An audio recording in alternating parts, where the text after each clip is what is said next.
एक मशाल मार्च निकाला जा रहा है बाल विवाह को रोकने के लिए। जी, पहले तो मैं आपको अपनी संस्था की पृष्ठभूमि बताना चाहूँगा। यह संस्था एमडीडी ऑफ इंडिया आज के दिन बाल भवन भी चला रही है, बच्चों के लिए बाल संरक्षण केंद्र चला रही है। इसका जो स्थापना है वो 1999 में मिस्टर पी आर नाथ द्वारा किया गया था और उसके साथ साथ वो लोग लिखते गए और काफिला बनता गया और आज आपके सामने इस इमारत के रूप में इस बाल भवन की जो शानदार बिल्डिंग है उसके रूप में खड़ा है। जहाँ तक एक्सेस टू जस्टिस प्रोजेक्ट की बात है, एक्सेस टू जस्टिस प्रोजेक्ट जनवरी 2022 में शुरू हुआ था। उसमें हम मेनली यौन शोषण के विरुद्ध, चाइल्ड ट्रैफिकिंग के विरुद्ध और बाल मजदूरी के विरुद्ध काम कर रहे थे।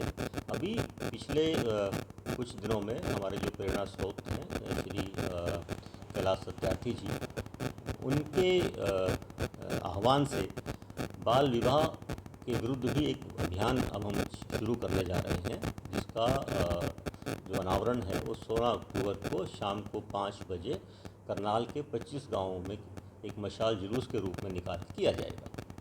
उसमें मुख्य रूप से हमारा मकसद यही है कि जो एक बाल विवाह जो एक कुरीति है, एक कलंक है हमारे समाज पे, हम उसको कहीं ना कहीं रोक सकें। और आज के दिन जो हमारी बाल विवाह की जो प्रतिशत दर है वो सिर्फ जो 25% के आसपास है, 21% की, उसको हम कहीं ऊपर लेके जा सकें कम उसकी सज़ा के रूप में। और इस तरीके से मैं कुछ आंकड़े आपके साथ शेयर करना चाहूँगा कि जो रिपोर्ट हुए हैं भारतवर्ष में, एनसीआरबी के डाटा है ये, इसके अंदर 523 जो मुकदमे हैं वो 2019 में दर्ज हुए थे। 2020 के अंदर 785 मुकदमे दर्ज हुए हैं बाल विवाह के पूरे भारतवर्ष में, और 2021 में 1050 मुकदमे बाल विवाह के दर्ज हुए हैं। तो कौन सी स्टेट में सबसे ज़्यादा मुकदमे देखे गए हैं? देखिए, इसमें किसी एक स्टेट का नाम नहीं लेना चाहूँगा, लेकिन मुख्यतः राजस्थान, उड़ीसा, मध्य प्रदेश, बिहार, पश्चिम बंगाल, यहाँ पे सबसे ज़्यादा जो बाल विवाह है उनको नोटिस किया गया है। लेकिन हरियाणा इससे अछूता नहीं है।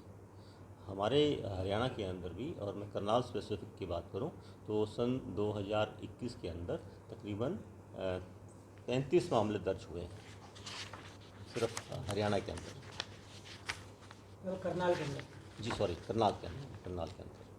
सर कारण जो बाल विवाह का मैं कारण बताने की अगर प्रयास करूं, मेरे अनुसार 2-3 मुख्य वजह हैं बाल विवाह की। उसमें सबसे मुख्य वजह जो है वो है गरीबी, दूसरी मुख्य वजह है अशिक्षा, और तीसरी जो मुख्य वजह है असुरक्षा। तो इसमें कहीं ना कहीं जो माता पिता हैं, परिवार के लोग हैं, उनकी भी काउंसलिंग की ज़रूरत है, उन्हें भी समझाने की ज़रूरत है कहीं ना कहीं। जी बिल्कुल, आपने सही कहा, माता पिता की काउंसलिंग की तो आवश्यकता है ही। इसमें मुख्य रूप से जो हमारे समाज के जो पुरोधर हैं उनको सामने आना पड़ेगा। उनको अपने समाज में ये उत्तरदायित्व लेना पड़ेगा कि वो अपने समाज को, अपने लोगों को समझाएं कि बाल विवाह के क्या क्या जो नुकसान हैं वो हो सकते हैं। आदरणीय श्री कैलाश सत्यार्थी जी का एक कथन है कि बाल विवाह जो है वो न सिर्फ बच्चे की शारीरिक, मन और को अशांत करता है, उस पर प्रभाव डालता है, इनफैक्ट वो उसकी आत्मा पर भी प्रभाव डालता है। और पूरा जो बच्चे का जो जीवन है वो उस एक धारणा के साथ गुजरता है, व्यतीत होता है कि उसके साथ कुछ गलत हुआ है बचपन में।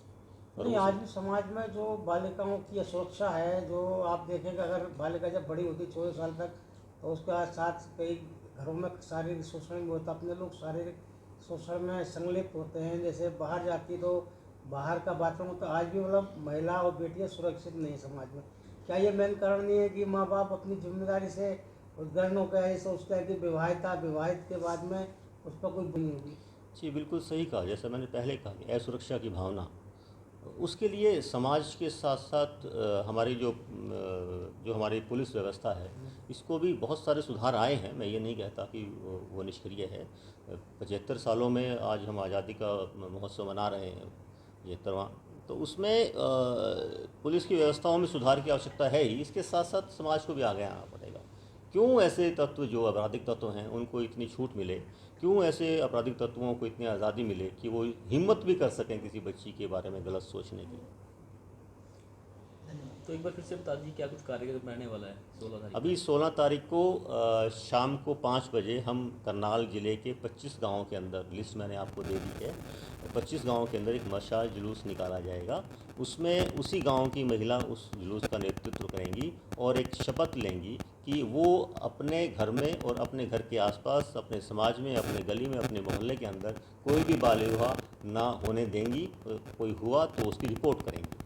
ऑफलाइन जैसे ऑनलाइन जी या जी जैसा? जी, बिल्कुल सही कहा आपने। 16 तारीख तो एक शुरुआत पर है और हमारा जो मकसद है बाल विवाह को संपूर्ण जड़ से उखाड़ने का, वो 2025 का हमने अपना मकसद रखा है। हम पूरे भारतवर्ष में श्री कैलाश सत्यार्थी जी के नेतृत्व में उनकी जो संस्था है कैलाश सत्यार्थी चिल्ड्रन फाउंडेशन, उन्होंने ये एक शपथ ली है कि वो सन 2025 तक पूरे भारतवर्ष में जो बाल विवाह है उस पर रोकथाम लगाने में कामयाब होंगे। इसमें टारगेट पर कौन कौन से जिले रखे गए हैं जहाँ विशेष अभियान चला जाएगा?